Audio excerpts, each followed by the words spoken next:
ඉතින් කොහොමද මගේ සෙනෙහවන්ත අම්මේ තාත්තේ සහෝදරයා සහෝදරේ ඉතින් මං හිතුව මොහොතක් ඔයාලට මං ගැන කියන්න ඕනේ කියලා මගේ කවි බලන ඔයාලට මං ගැන මොහොතක් කියන්න ඕනේ කියලා මං හිතුවා.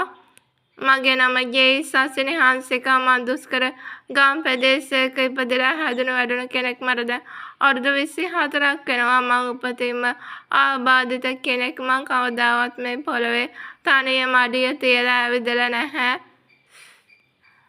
ඒත් මට කවදාවත් ජීවිතේ සැනසීමක් කියන දෙයක් ලැබුණේ නැහැ. මොකද මං ගොඩාක් ලෙඩ රෝග වලින් පෙළුණා.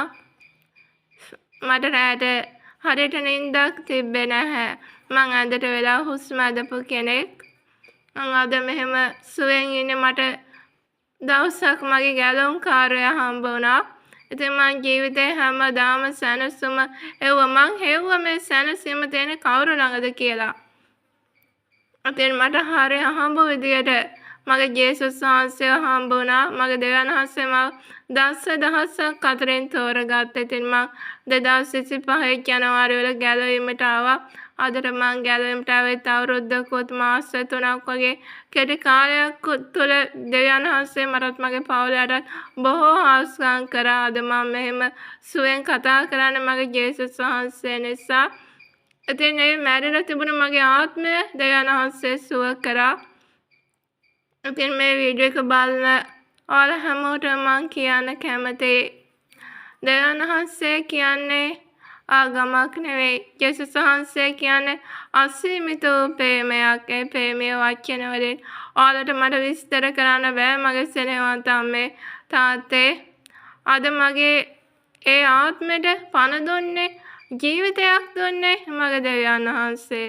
එදා කාගේවත් සරණක් පිහිටක් නැතුව කාගේවත් සැනසීමක් නැතුව අතරමං වෙලා කඳුළු පිරුණු ඒ ඇස්වලට අද hina වෙන්න ඔයාලට මෙහෙම කතා කරන්න ඔයාලත් එක්ක මෙහෙම වචනයක් හරි බෙදා ගන්න මට හයියක් උනේ මගේ දෙවියන් වහන්සේ. ඉතින් මම ආයෙත් කියන මගේ කවි බලන ඔයාලට ගොඩාක් ස්තුතියි. ඉතින් ඒක මට දෙවියන් වහන්සේ දුන්නු දීමනාවක්. ඉතින් මං හිතුවේ ඒ තුළින් දේව රාජ්‍යයට මගේ දෙවියන් වහන්සේට මහිමය දෙන්න ඕනේ කියලා.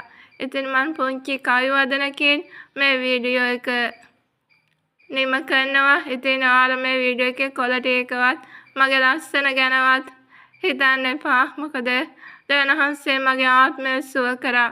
ඒ ආත්මයේ ප්‍රීතියෙන් තමයි අද මම මේ වචනයවත් එක්ක බෙදාගන්නේ මගේ සෙනෙහවන්ත අම්මේ තාත්තේ සහෝදරයා සහෝදරේ. ඉතින් ඔයාලා කැමති නම් ඔයාලට මම මේ කියපු පුංචි වචනයක් හරි ඔයාලගේ අතුලාන්ත ආත්මයට දානවා. ඒක මම මගේ දෙවියන් වහන්සේ තුළ ලොකු ජයග්‍රහණයක්. ඉතින් ඔයාලා කැමති නම් මේ වීඩියෝ එක ෂෙයා කරන්න, ලයික් එකක් දාන්න, කමෙන්ට් එකක් දාන්න. මම කැමතියි ඔයාලගේ අදහස් දැනගන්න. ඉතින් මම පුංචි කවි වදනකින් මේ වීඩියෝ එක නිම කරනවා. මගේ දෙවිඳුනේ දහසක් අතරින් මේ පව්කාර මාව තෝරගත්තට ඔයාට ගොඩාක් ස්තුතියි මගේ යේසුනේ.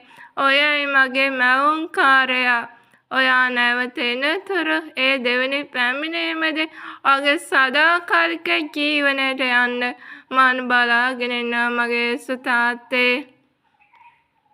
ඉතින් මේ වීඩියෝ එක බලපු ඔයාලා හැමෝටම දෙවියන් වහන්සේ බොහෝසේ ආශිර්වාද කරන සේක්වා. මගේ සෙනෙහවන්ත අම්මේ තාත්තේ සහෝදරයා සහෝදරේ ඔයාලා හැමෝටම ජේසුස් පිහිටයි.